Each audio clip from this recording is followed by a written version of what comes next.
The snow wasn't just falling, it was attacking. Blades of white fury slicing sideways through the Dakota plains, wind howling like a creature in pain. And in the center of it all stood Alara, alone, pregnant, fighting the storm with nothing but her will to survive. She'd come to this place, Redemption Creek, hoping the name meant what it promised: redemption, a second chance. Weeks earlier, a tired stagecoach driver had whispered it to her like a prayer. "It's a quiet town, ma'am. Maybe the kind of place you could disappear for a while." So she came, carrying only a small satchel, a growing child, and a hope so fragile it could shatter under one wrong glance. And glance they did. Redemption Creek wasn't a town, it was a test. One muddy street, a saloon louder than any welcome, and a white church steeple that pointed not to heaven, but to judgment. Alara moved quietly, eyes lowered, trying to blend into the background. But in a place like this, a woman alone and visibly pregnant might as well have worn a scarlet letter on her chest. They talked.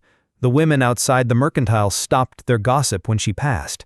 The men stared too long, some with pity, others with something colder. Preacher Thorne's sermons grew sharper, as if she'd poisoned the water just by arriving. And Jedediah Stone, powerful rancher, respected townsman, father of the child growing inside her, turned his back with chilling efficiency. What began as charm under a summer moon turned into icy denial once truth took form under her dress. No one offered her work. No one opened their door. Even the boarding house owner, with a tired, kind face, eventually asked her to leave. Pressure from the town, from Stone, from righteousness disguised as religion. With nowhere to go, she found shelter in a half-collapsed prospector's lean-to at the edge of Stone's land, barely 4 walls, and one of them open to the wind. She patched it as best she could, mud on timber, bare hands against the cold. It wasn't much, but it was hers. Her only corner of the world, a place to wait for her child, to breathe. But Stone wasn't done with her. One afternoon he rode up with 2 of his ranch hands, flanked like a general, wind in his coat, judgment in his eyes. He tossed a leather pouch of coins to the ground and told her to leave. California, Oregon, doesn't matter, just go. She looked at the money, then at him, and said quietly, "My child will be born here. This is the only home I have." He didn't argue. He didn't plead. He threatened. "You've got until the first heavy snow. After that, accidents happen." And then they left, just like that, leaving her alone with the wind, the silence, and a terrifying knowledge. The town of Redemption Creek wanted her gone, dead or alive. But Alara wasn't broken, not yet. Because survival isn't just about enduring the cold, it's about standing up to cruelty, and sometimes the people who leave you to die unknowingly teach you how to live. In the coming days, Alara would find out just how far the storm could push her, and how far she was willing to push back. Redemption Creek had always worn its name like a mask, a name that sounded like a promise, but offered only punishment. For Alara, the town became not a refuge, but a courtroom, and she, the accused, sentenced without trial. She tried to survive quietly, moved like a shadow, eyes downcast. She wasn't looking for pity, just a place to wait out the storm growing inside her. But on the frontier, a woman alone is rarely invisible, and a pregnant woman, she becomes the center of a story that town wants to control. She knocked on doors, offered to clean, mend, cook, anything.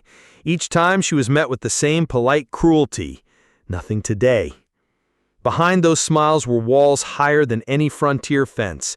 Doors didn't just stay shut, they locked. And then there was the church. Preacher Thorne was Redemption Creek's spiritual anchor. Tall, cold, with eyes that never blinked and words sharp enough to draw blood. On Sundays, his voice boomed from the pulpit with the certainty of judgment. He didn't name her. He didn't have to. Every word dripped with accusation. A woman who walks alone brings corruption. Temptation walks with her, and no man of God will open his door to the devil's invitation. The congregation nodded. Some glanced at Alara with unease, others with disgust. She had become more than a woman. They made her a symbol, a warning. And then came Jedediah Stone.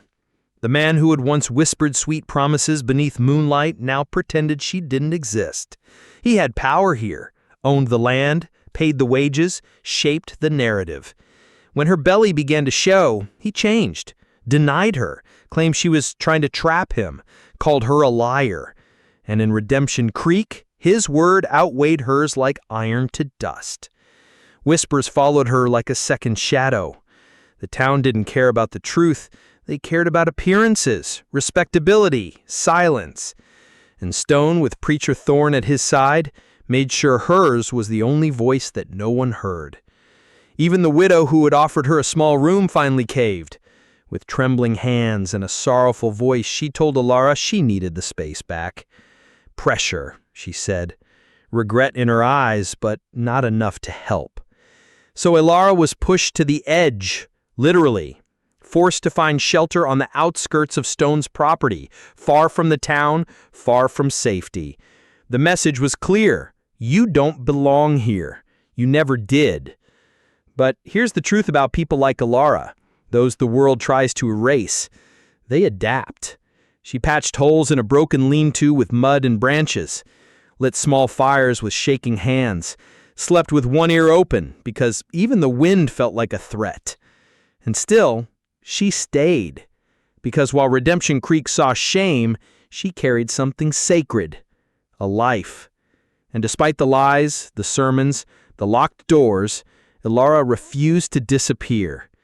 That's what the town didn't understand. Judgment doesn't break people like her.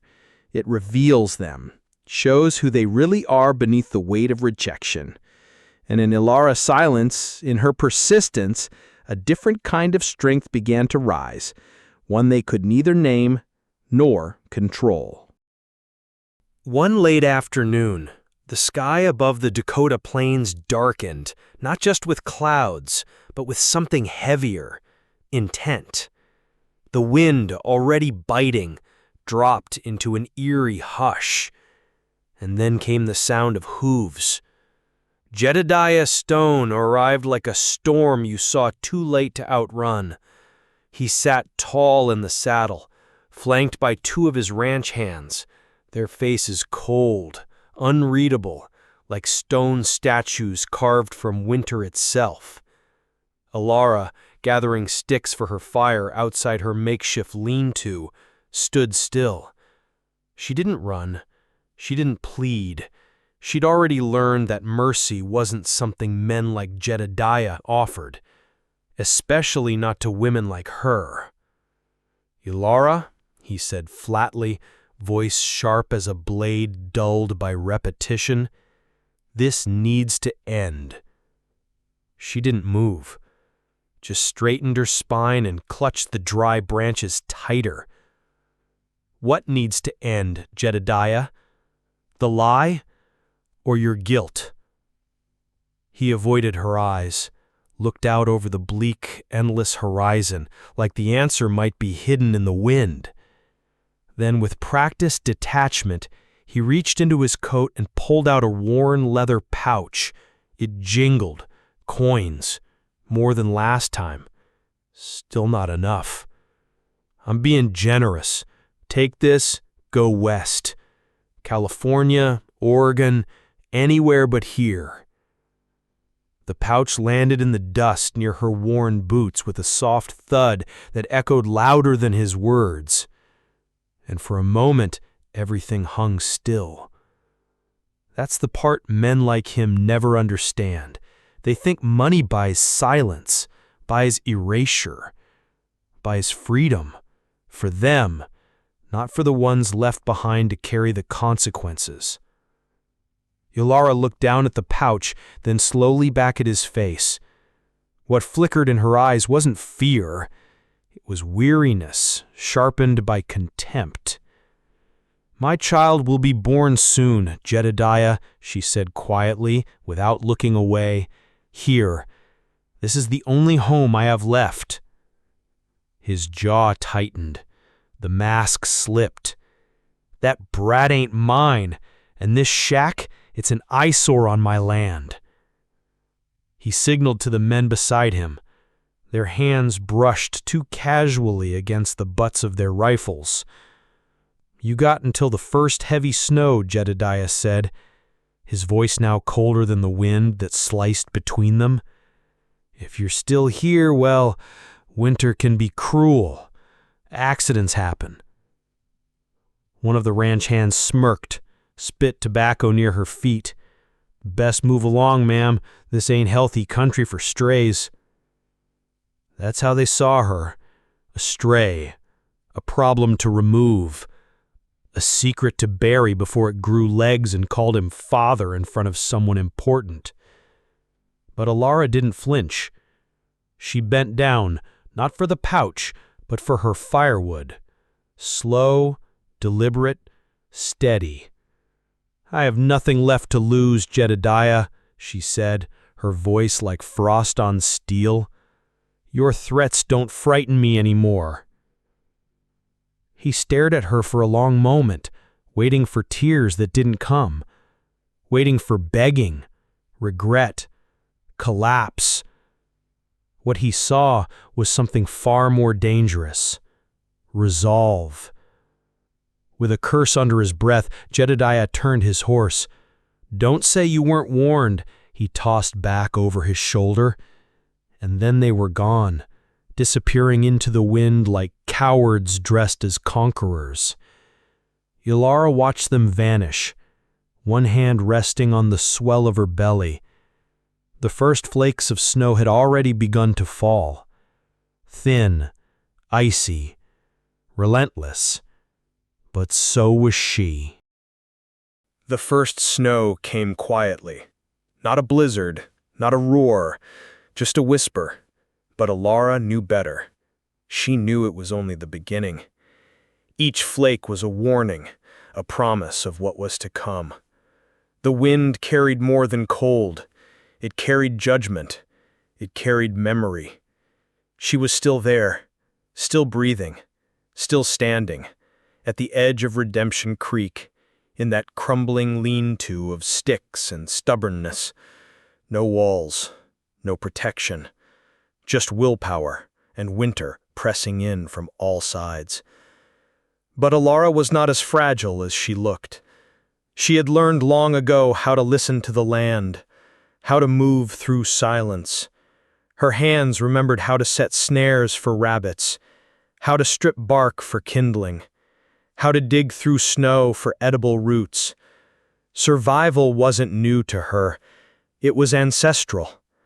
The kind of knowledge passed down without words, born of necessity and hunger.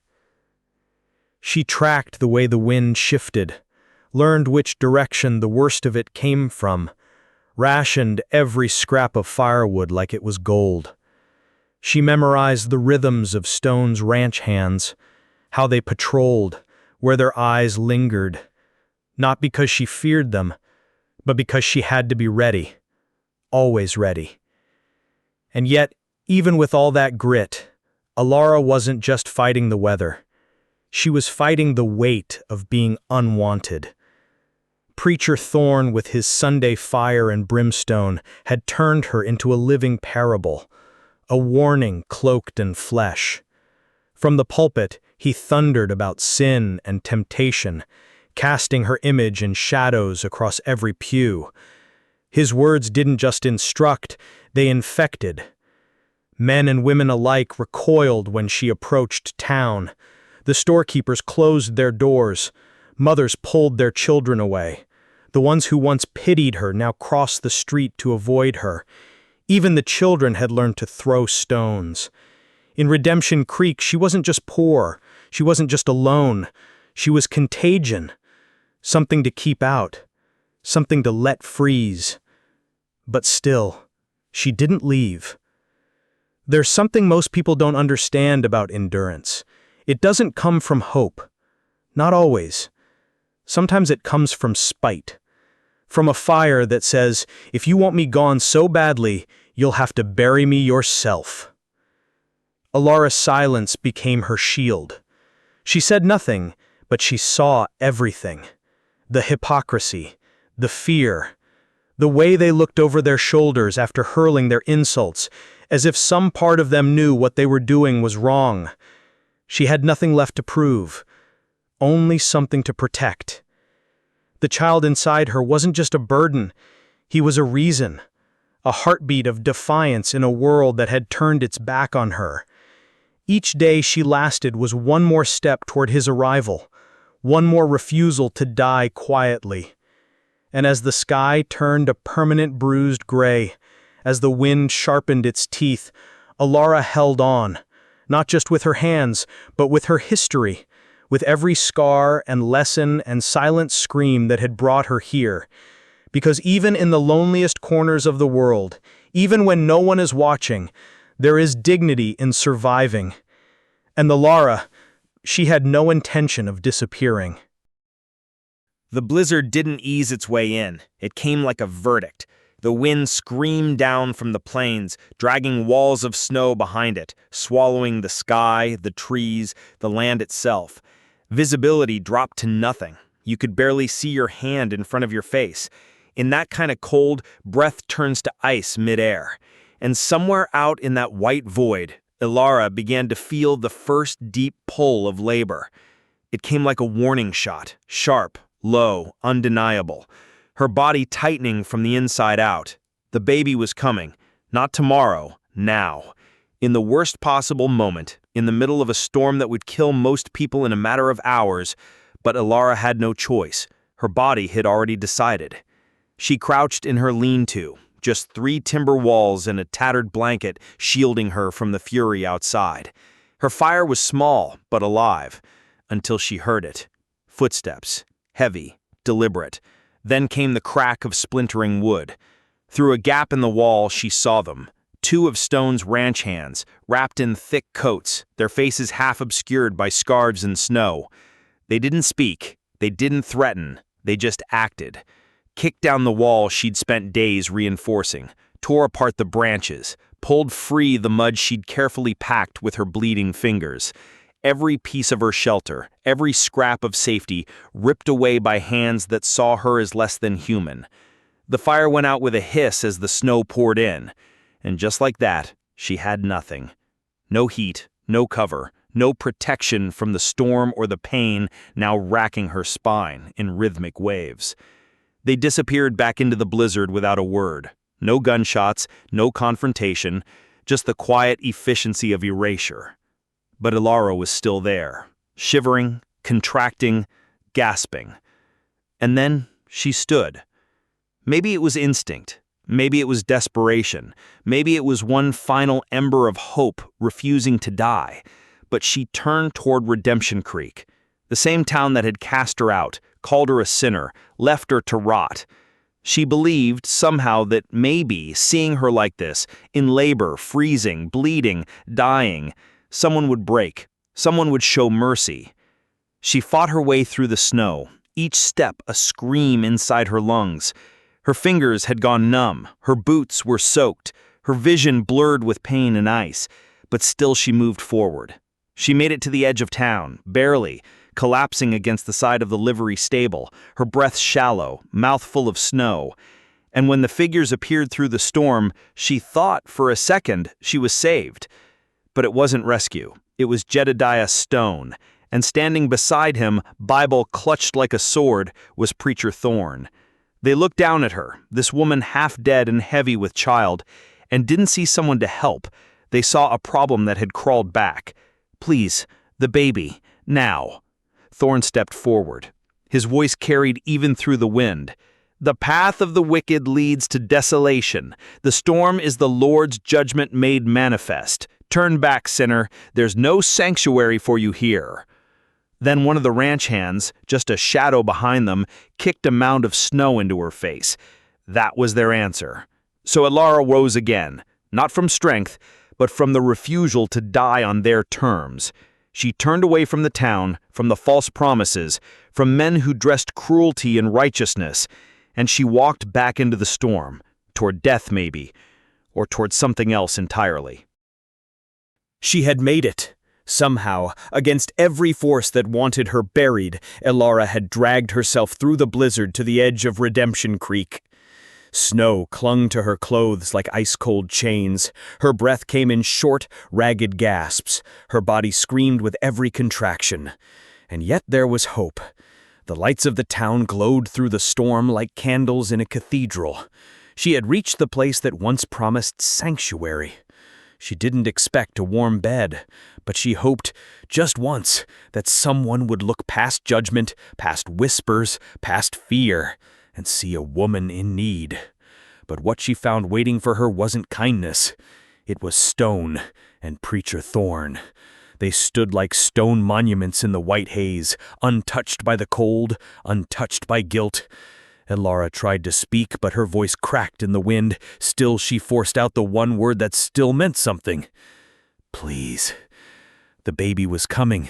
She was in labor, in the middle of a killing storm. No food, no shelter. Her fire had been destroyed, her shelter crushed, her strength nearly gone. But what she received wasn't compassion. It was scripture. Thorn stepped forward, face as severe as the snow itself. His voice cut through the wind with the same icy certainty that had filled his sermons. The path of the wicked leads to desolation. The storm is the Lord's judgment made manifest. He wasn't quoting to offer comfort. He was quoting to condemn. Jedediah Stone said nothing. His silence spoke louder than any sermon. He didn't see her as a mother or a human being, just a loose end the wind hadn't finished yet. Then one of his men stepped forward and kicked a handful of snow directly at her face. A deliberate act, small, precise, and utterly brutal. It was the town's final answer. Get out, die quietly, be forgotten.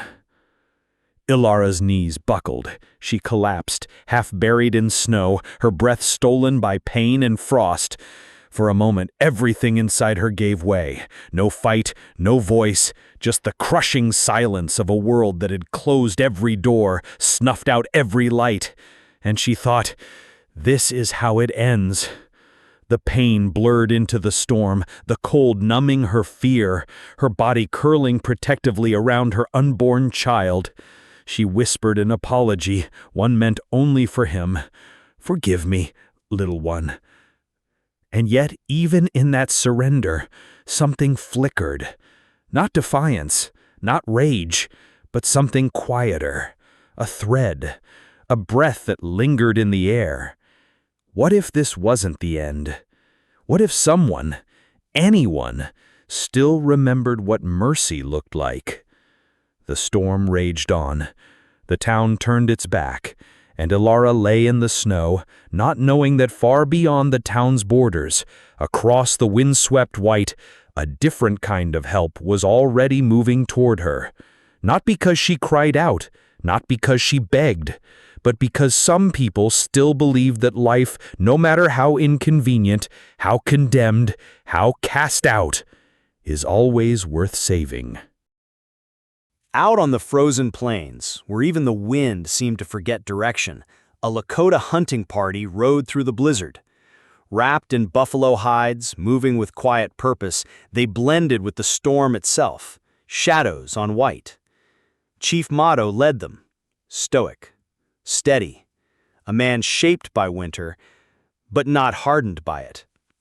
Their ponies moved slow, picking paths through knee-deep snow, burdened with fresh meat bound for their winter camp nestled miles away in a sheltered river valley. Then, something caught a young warrior's eye. At first, it looked like nothing. A dark shape, half buried in the snow, a fallen log maybe, or some unlucky animal. But as they drew closer, the truth unraveled like breath in the cold. It was a woman, a white woman, unmoving. The warriors halted, uncertain. This wasn't normal. This wasn't safe. History had made that clear. Every treaty broken, every promise twisted. A white woman alone in the middle of a storm could mean trouble, even death, if the wrong eyes saw the wrong story. One of the older warriors, face carved by seasons of wisdom and caution, urged, "Leave her. Her people put her here. It is not our burden." But Mado dismounted without a word. He moved through the snow and knelt beside her, brushing frost from her face. Her skin was like stone, her lips blue. But she was alive, just barely. Then he saw it, the slight swell beneath her coat. A child. She was pregnant, alone, dying. In Lakota, they call such a woman Petewiyong, buffalo woman. Not just a mother, but a sacred vessel of life, the most vulnerable, the most revered. And here she was, discarded by her own, left for the wind. Mado didn't hesitate, because in his world, life was not measured by blood or skin or tribe. It was measured by honor. And no man of honor walks away from a mother in the snow. He lifted her into his arms.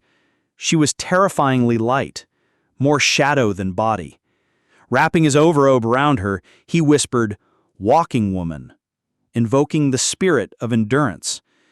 She did not wake, but her eyelids fluttered, just enough for Mado to see it. She was still fighting. "We take her," he said. His voice was quiet, unyielding, final.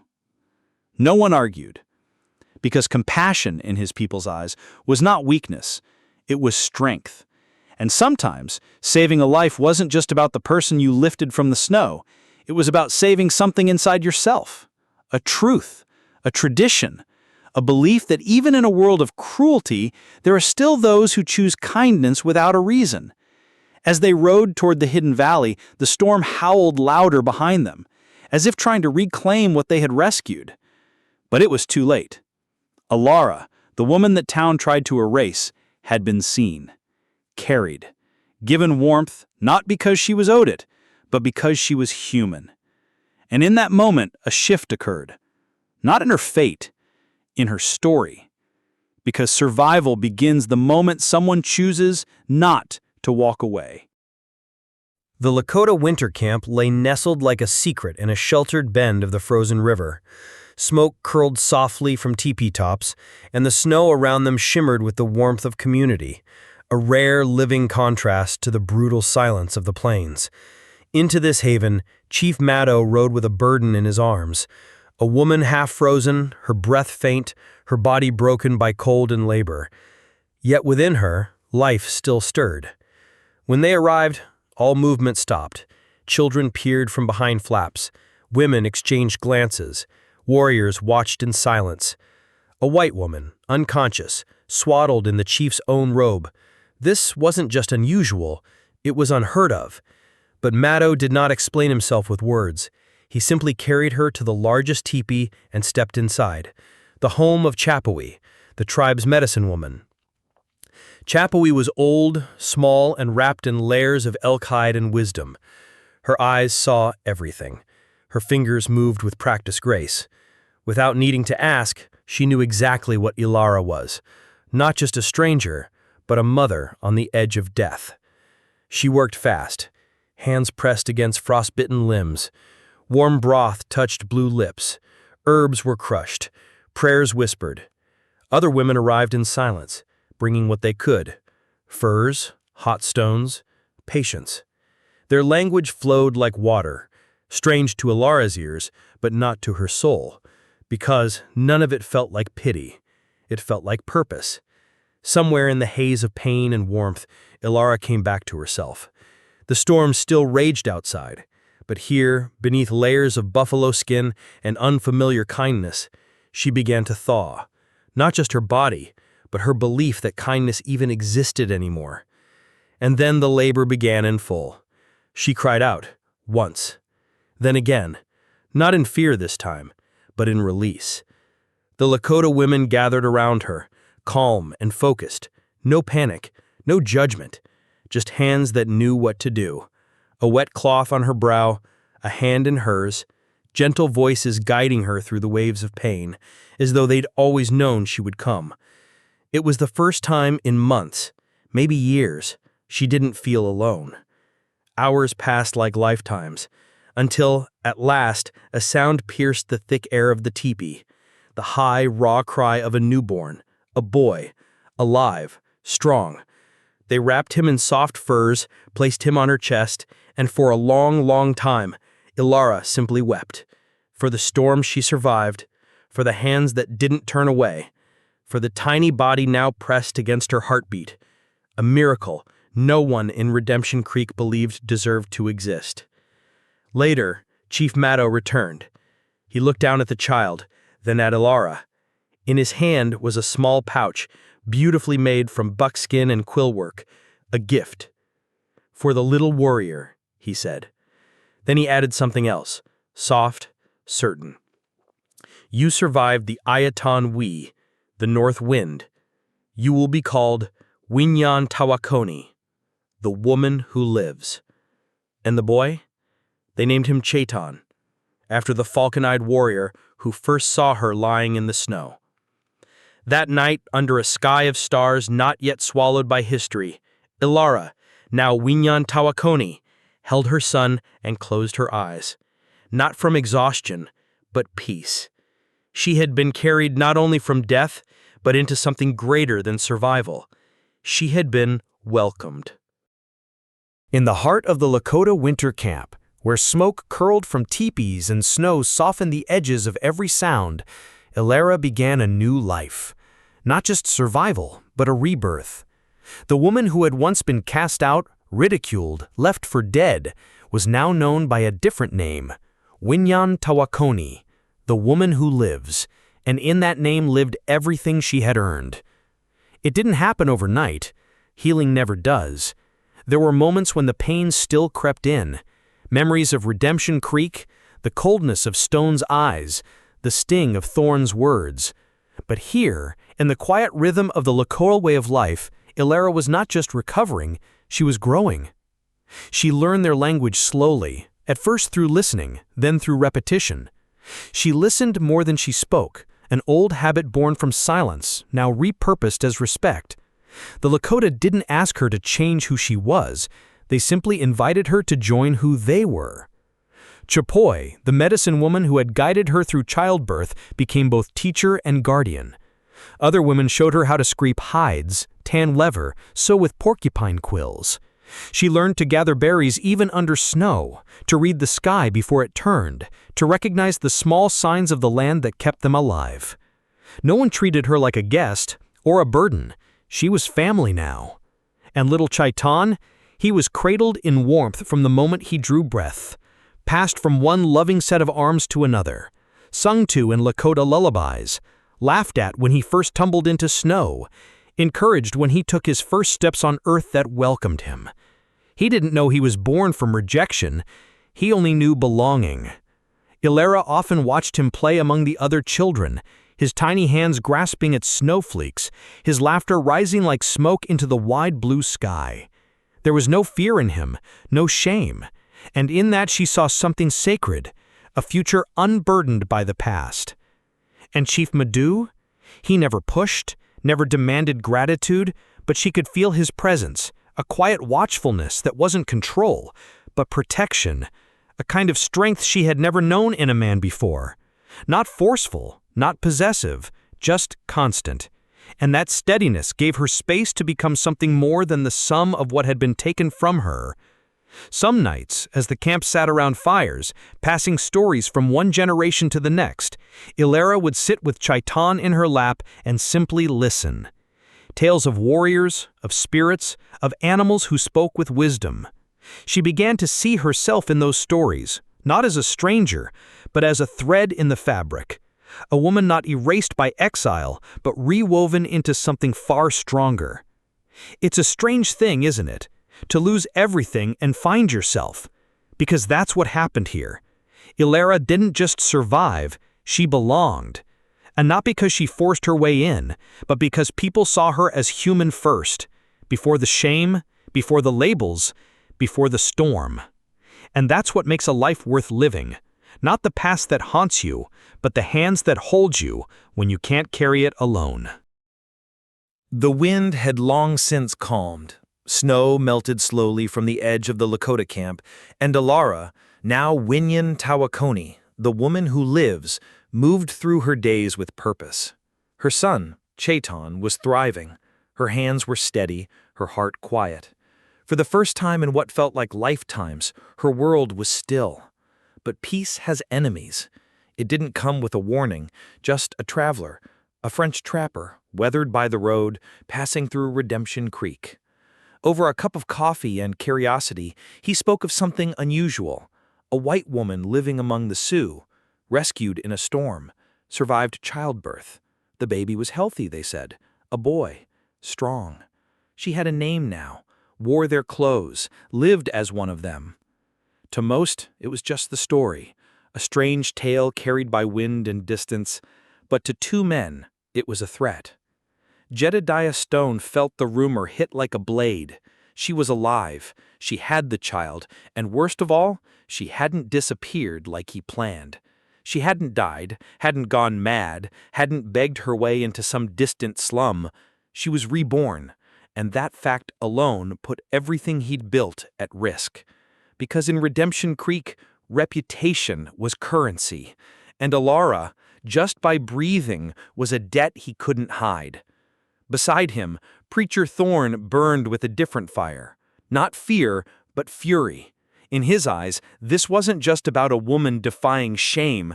It was about blasphemy. A sinner living among heathens, raising a child born in sin outside of the moral control of church and scripture.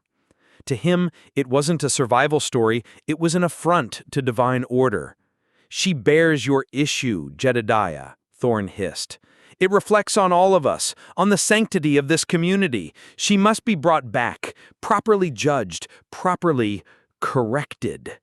Stone didn't argue. He didn't speak of guilt or justice. He just moved. Men were gathered, 12 of them. The kind who did things without asking too many questions. Rough hands, cold eyes, paid in coin and silence. Thorne insisted on riding with them, Bible in hand, mouth full of scriptures twisted into threats. And Stone, he packed gold, still clinging to the delusion that everything, including dignity, had a price. They rode out from Redemption Creek with weapons and righteousness, a posse not of lawmen, but of wounded pride and poisoned faith. Dust kicked up behind them, and for the first time in months, the wind over the plains felt tense again, like the land itself braced for what was coming. What none of them understood, what they had never even tried to understand, was that the woman they were heading toward was not the woman they had left in the snow. She wasn't waiting, she wasn't hiding. She belonged to something now, something older than the town's shame, stronger than its fear, and far more enduring than its judgment. And what was coming wasn't a rescue, it was a reckoning. The posse from Redemption Creek rode into the Lakota Valley like they still believed the world bowed to them. Guns at their hips, righteous fire in their eyes. Behind them trailed the dust of arrogance and fear. 12 men, hardened by control, not courage. At the front, Jedediah Stone, cloaked in entitlement. Beside him, Preacher Thorne, gripping his Bible like a weapon, convinced that judgment was a privilege he alone could deliver. But the valley didn't cower. As they crossed into Lakota land, the forest seemed to shift around them. Warriors emerged from the trees, not charging, not threatening, simply present. Bows slung, knives visible, expressions calm and unreadable. There were far more of them than Stone had expected. That alone should have been enough. But men like him don't recognize limits until they're choking on them. Chief Maddow stepped forward, unarmed, but unmistakably in command. His gaze held the weight of generations. When he spoke, it wasn't loud, but it was final. "You've come for someone who is not yours." Stone dismounted with forced confidence, gesturing toward the camp. "We're here for the white woman and the boy. They belong with their kind." Preacher Thorne added, She has fallen into sin. She must return and face judgment under God's law." There was a pause, a silence thick with breath and snow and disbelief. And then, from behind the warriors, the teepee flap opened. Ilara stepped into the light. But she wasn't Ilara anymore. She wore buckskin, braided hair, the cradle board strapped gently to her back. Her stance was grounded, calm, eyes steady, not with rage, but with truth. She looked directly at Jedediah Stone, then to the preacher, and finally to the gathered crowd. "I am Winyan Takwani," she said, voice clear as wind over snow. "The woman who lives. This is my home, and my son Chayton is Lakota. We are not yours to take." The silence that followed wasn't passive. It pulsed. It shifted something in the air. Stone's face flushed with disbelief. He reached into his coat, pulled out a pouch of gold, held it out like an offering. "Take this. It's generous. Just give her back and no one gets hurt." Chief Maddow didn't move. His voice was quiet, but sharp enough to cut through the charade. "You think honor has a price? You think a child's life is for sale? You cast her out to die. She found life here. She has family. And you have no claim." Thorne tried again, waving his Bible. "This is an abomination." But no one was listening to him anymore. Stone's men shifted, eyes darting at the warriors surrounding them. Fear started to crawl in through the cracks where arrogance used to set. They weren't enforcers anymore. They were trespassers, and they knew it. Ilara, Winyan Takwani, stood motionless, holding her son like a shield of love. The child peeked over her shoulder, eyes wide and unafraid, and in that moment, Stone saw it. His own son, not hidden in shame, but lifted in pride. Not his to command, not his to erase. The final words came from Maddow. "Leave and do not return." Stone said nothing, just turned, face burning with something colder than hate. Humiliation. He climbed back on his horse. Thorne sputtered behind him, still clinging to scripture that now sounded like desperation. The posse rode out slower than they came, and when they were gone, the valley exhaled. Ilara stayed where she was for a moment longer. Then she turned, walked back toward the circle of teepees, toward her family. In the weeks that followed, Redemption Creek was no longer the same. The snow melted, but something deeper had thawed beneath it. Fear. Fear of questioning, of standing up, of seeing beyond what was convenient. Because when Jedediah Stone returned, humiliated and silent, with nothing but his pride shattered and his gold pouch unopened, people noticed. They whispered differently now. And Preacher Thorne, he stood at the pulpit with the same booming voice, but fewer came to listen. His sermons rang hollow, like a bell cracked by truth. He spoke of sin, but the town had seen something holier than his fire and brimstone fury. A woman who walked back into a storm to protect her child, and a people who opened their arms without asking for a single confession. Stone's grip on the town didn't break entirely, but it fractured. Men still worked his land, but now with downcast eyes, muttered doubts, and a quiet, growing contempt. Because power built on silence and shame doesn't last forever. It just waits to be exposed. And far from the shifting tensions of Redemption Creek, in a place untouched by its rigid morality, Winyan Takwani was building something else entirely. A life.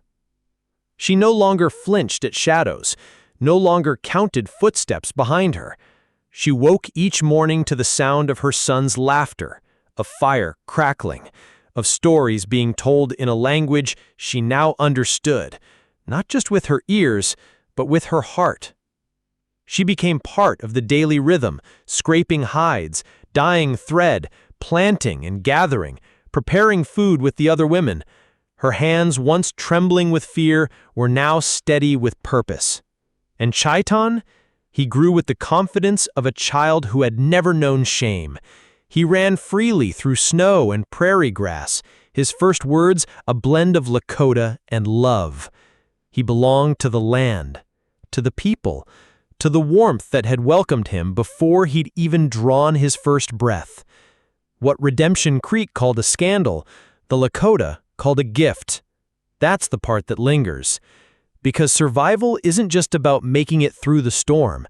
Sometimes it's about where you arrive when it ends, about finding a place, not perfect, not free from hardship, but a place where you're not constantly proving you deserve to exist. Alara didn't win a battle. She didn't seek revenge. She chose peace, chose to raise her son among people who saw her first as a mother, not a mistake. And through that quiet strength, she rewrote everything Redemption Creek tried to erase. So when we talk about resilience, about what it means to survive cruelty, we shouldn't just ask, what did she endure? We should ask, what did she become? Because in the end, it wasn't the blizzard that nearly killed her. It was judgment, hypocrisy, the suffocating weight of being told she didn't belong. And it wasn't fire or fury that saved her. It was compassion. It was community. It was the radical idea that you don't have to earn your humanity. You just have to be given space to live it. Winyin Tawakani found that space. And in doing so, she showed us that survival is not the final chapter. It's just the prologue to becoming whole.